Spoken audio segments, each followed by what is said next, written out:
Assalamualaikum warahmatullahi wabarakatuh.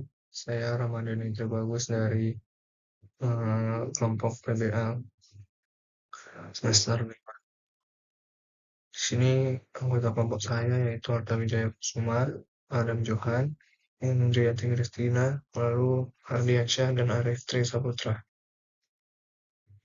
Lalu di sini ada project team. Lalu di sini tugas saya yaitu mencari referensi program dan wiring prototipe itu sendiri. Lalu mengapa kami memilih judul ini?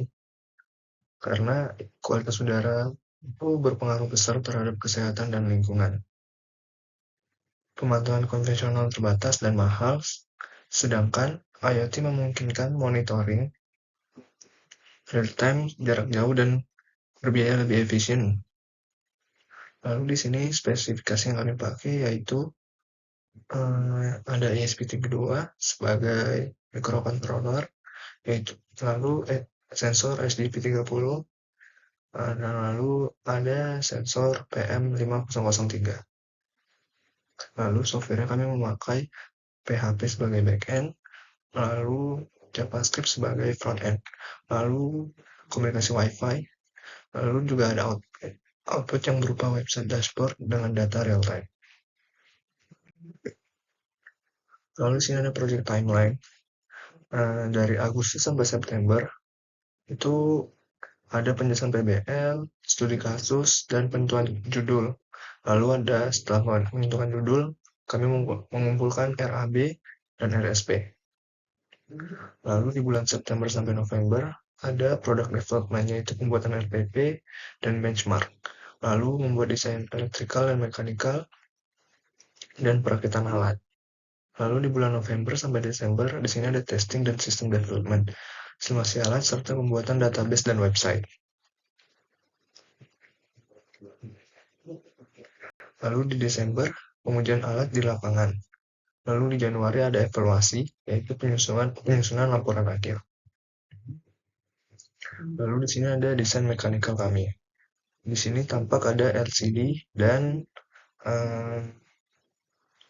kipas DC. Di sini kami membuat seperti prototipe di dalam ruangan.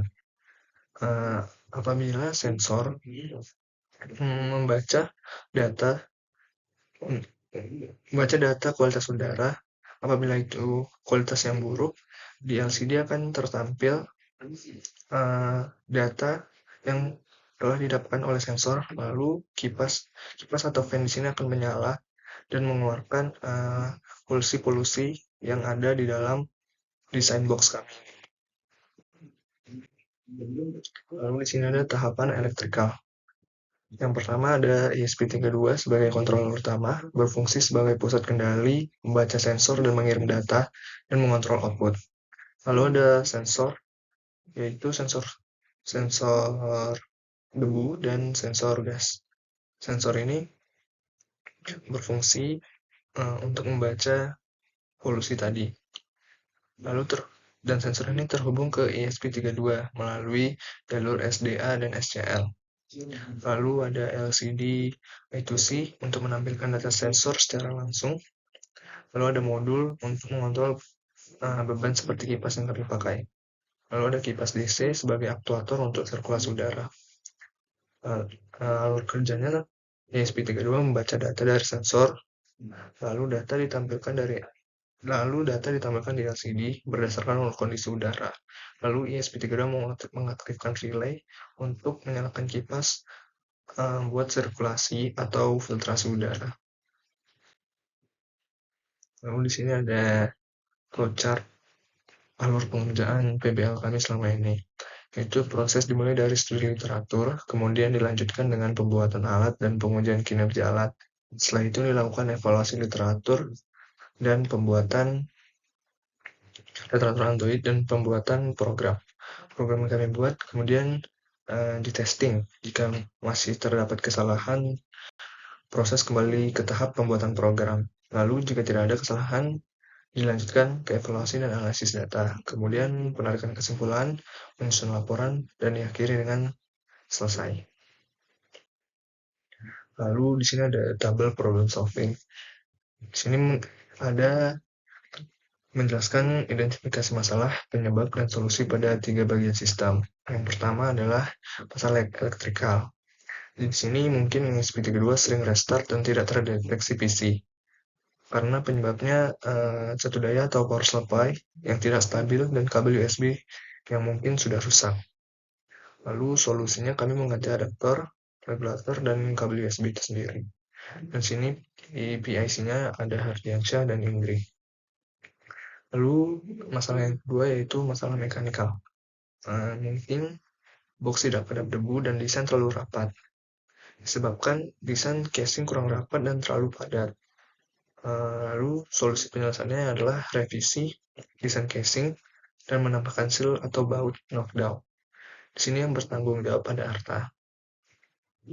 Lalu masalah pemrograman, yaitu sensor tidak terbaca dan gagal upload program. Disebabkan oleh sensor tidak terdeteksi dan salah konfigurasi board. Solusinya yaitu periksa wiring, update program, dan setting ulang board di Arduino IDE. Nah, di sini biasanya saya sendiri dan rekan saya yaitu Adam. Lalu di sini ada update project plan. Yang pertama, ruang lingkup proyek. Proyek ini merupakan pengumuman sistem teknis. Kemudian, kemungkinan besar sistem monitoring gas menggunakan sensor berbasis IoT. Lalu tahapannya meliputi persiapan yaitu brainstorming dan studi literatur. Lalu desain, perancangan sistem dan diagram blok. Lalu eksekusi, pengumpulan komponen, perakitan teknik, dan pemrograman atau coding sensor. Lalu finalisasinya itu integrasi alat dan pengujian akhir. Lalu yang kedua ada status dan progres. Yaitu berdasarkan data di tabel, proyek ini sudah berjalan cukup jauh namun mengalami beberapa kendala waktu. Tahap awal seperti brainstorming, studi literatur, dan pengumpulan komponen telah rampung 100%. Itu lalu ada pekerjaan berjalan bagian coding sensor yang baru selesai 70% dan integrasi alat 45% masih dalam tahap pengerjaan. Lalu ada keterlambatan slippage lihat pada baris terakhir. Rencana awalnya hanya 7 hari, namun durasi aktual membengkak menjadi 13 hari. Lalu ada struktur penjadwalan. Proyek dimulai pada awal Oktober 2025 dan direncanakan selesai pada bulan Desember 2025. Lalu berwarna ungu di sisi kanan menunjukkan lini masa setiap aktivitas. Pola yang berundak menunjukkan bahwa setiap tahap baru dimulai setelah tahap sebelumnya mencapai progres signifikan atau sekuensial. Sekian dari saya. Apabila ada kurang dan salah, mohon dimaafkan. Wassalamualaikum warahmatullahi wabarakatuh.